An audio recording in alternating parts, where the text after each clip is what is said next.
Chapter 2. A Wine Shop in Paris. In the part of Paris called Saint-Antoine, everyone was poor. The streets were narrow and dirty. The food shops were almost empty.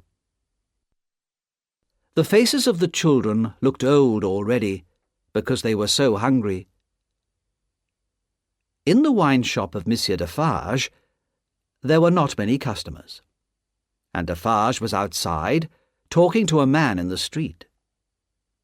His wife, Madame Defarge, sat inside the shop, knitting and watching.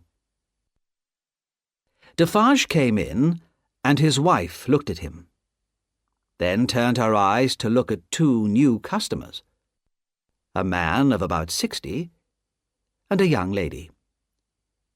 Defarge went over to speak to them, suddenly kissed the young lady's hand, and led them out of the back of the shop. They followed him upstairs, many stairs, until they reached the top. Defarge took a key out of his pocket. "Why is the door locked?" asked Mr. Lorry in surprise. "He is a free man now." "Because he has lived too long behind a locked door," replied Defarge angrily.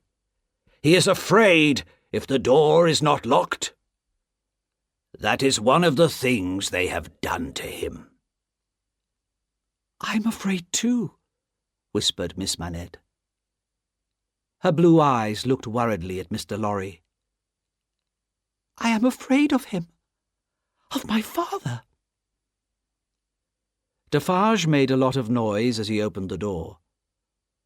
Mr. Lorry and Lucy went into the room behind him. A thin, white-haired man was sitting on a wooden seat. He was very busy making shoes. "Good day," said Defarge. "You are still working hard, I see." After a while they heard a whisper. "Yes, I am still working." "Come," said Defarge. "You have a visitor.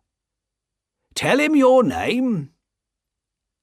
"My name," came the whisper.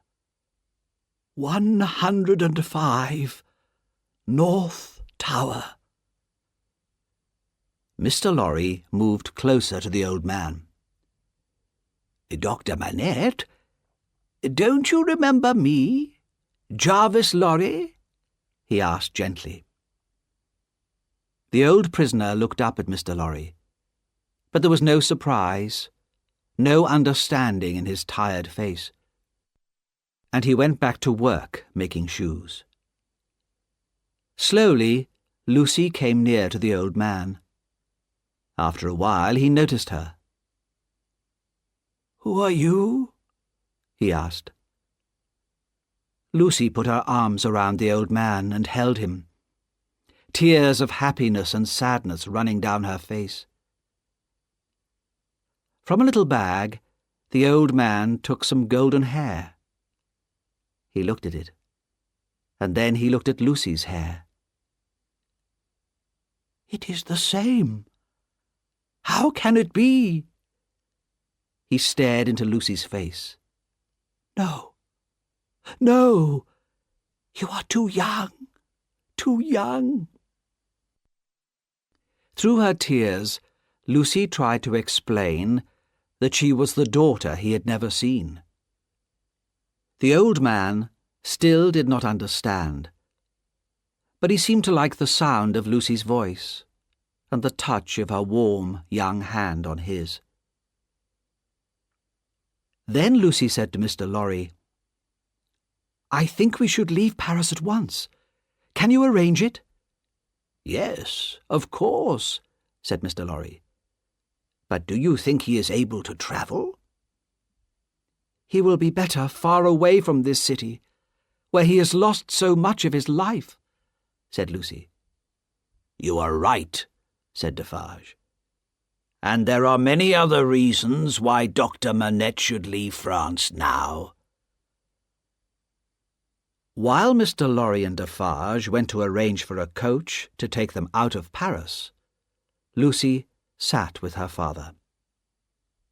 Exhausted by the meeting, he fell asleep on the floor, and his daughter watched him quietly and patiently until it was time to go. When Mr. Lorry returned, he and Defarge brought food and clothes for Dr. Manette. The doctor did everything they told him to do. He had been used to obeying orders for so many years. As he came down the stairs, Mr. Lorry heard him say again and again, 105, North Tower. When they went to the coach, only one person saw them go. Madame Defarge. She stood in the doorway and knitted and watched, seeing everything and seeing nothing.